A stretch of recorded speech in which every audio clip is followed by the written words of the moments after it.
ये प्रेम कहानी है सुरेश और शिवानी की, जिसका जन्म एक ऐसे गांव में हुआ था जिस गांव में आज भी वहां के लोग जाति प्रथा से बाहर नहीं निकले हैं। लेकिन उसी गांव में सुरेश नाम का लड़का रहता था जो जाति से दलित समाज का था।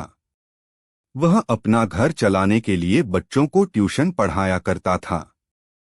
सुरेश हमेशा से ही बच्चों को सही राह पर चलने की सीख देता था।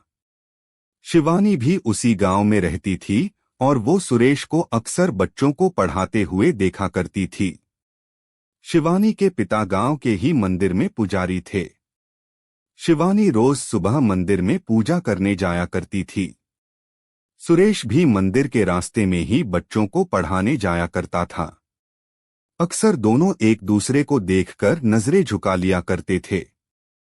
सुरेश गांव के बच्चों को एक बरगद के पेड़ के नीचे पढ़ाया करता था। कभी कभी शिवानी भी उस जगह आ जाती थी। सुरेश उसको मना भी करता था कि तुम यहाँ पे मत आया करो, अगर तुम्हारे पिता ने देख लिया तो बहुत बड़ी समस्या खड़ी हो जाएगी। गांव में अक्सर जाति धर्म के कारण बहसबाजी हुआ करती थी और सुरेश इन लड़ाई झगड़ों से दूर रहा करता था। सुरेश शिवानी को बचपन से जानता था और वह ये जानता था कि शिवानी बहुत जिद्दी है। सुरेश के मना करने के बाद भी शिवानी उस बरगद के पेड़ के पास आ जाया करती थी। एक दिन गांव के एक व्यक्ति ने शिवानी को सुरेश से बात करते हुए देख लिया। फिर उसने ये सारी बात शिवानी के पिता को बता दी। पिता ने अगले दिन शिवानी से कहा, तुम जल्दी से तैयार हो जाओ, तुम्हें देखने लड़के वाले आ रहे हैं। ये बात सुनकर शिवानी हैरान थी कि अचानक से उसके पिता ने ये निर्णय कैसे ले लिया। अगले दिन शिवानी उसी बरगद के पेड़ के पास जाती है जहां सुरेश बच्चों को पढ़ा रहा होता है। शिवानी ने सुरेश से कहा, पापा ने मेरे लिए लड़का देखा है, मेरी शादी होने वाली है। सुरेश, ये तो अच्छी बात है। शिवानी, लेकिन मुझे शादी नहीं करनी है, मुझे यही रहना है, इसी गांव में। सुरेश, क्यों, ऐसा क्या है इस गांव में जो तुम यहां से जाना नहीं चाहती हो?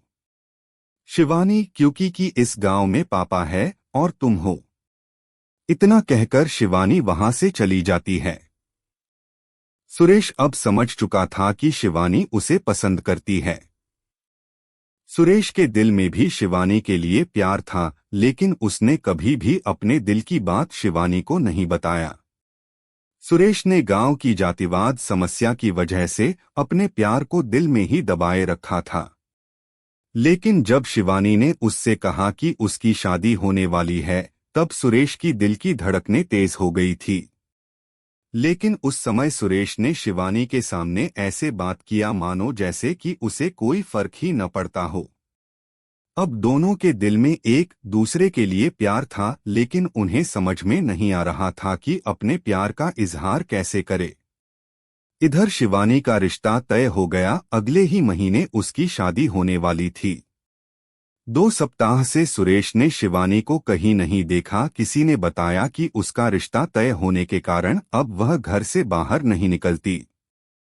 सुरेश अब उसी बरगद के पेड़ के पास जाकर शिवानी की पुरानी बातों को याद करता। उसे अब कोई रास्ता नहीं दिखाई दे रहा था। अगले सोमवार को शिवरात्रि की पूजा थी।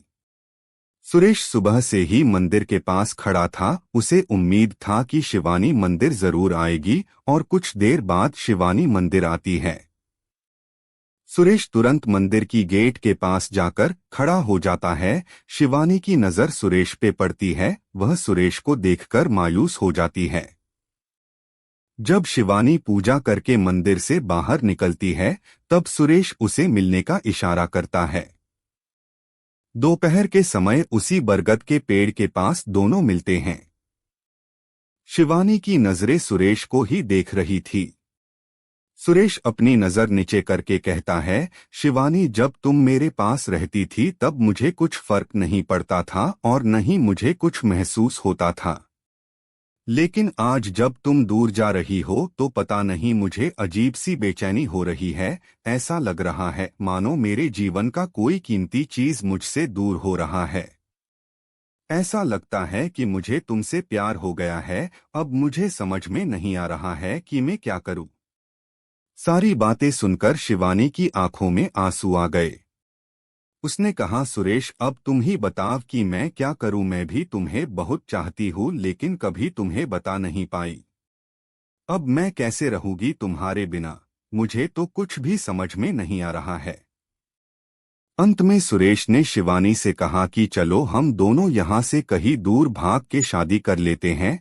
लेकिन शिवानी ने सुरेश को मना कर दिया, क्योंकि शिवानी को अपने पिता की इज्जत और गांव में उनका मान सम्मान सामने दिखने लगा और वो ऐसा कोई कदम नहीं उठाना चाहती थी जिसकी वजह से उसके पिता का सिर झुके।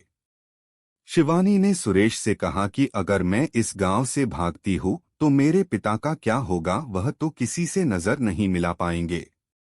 इसलिए मैं भागकर शादी नहीं कर सकती। कुछ समय तक सुरेश ने भी सोचा और उसे भी शिवानी की बातें सही लगी। तो अब आखिर में दोनों के पास बिछड़ने के अलावा और कोई दूसरा रास्ता नहीं था। दोनों ने जी भरकर एक दूसरे को देखा और अंत में दोनों ने एक दूसरे को गले लगाया और हमेशा के लिए एक दूसरे से जुदा हो गए।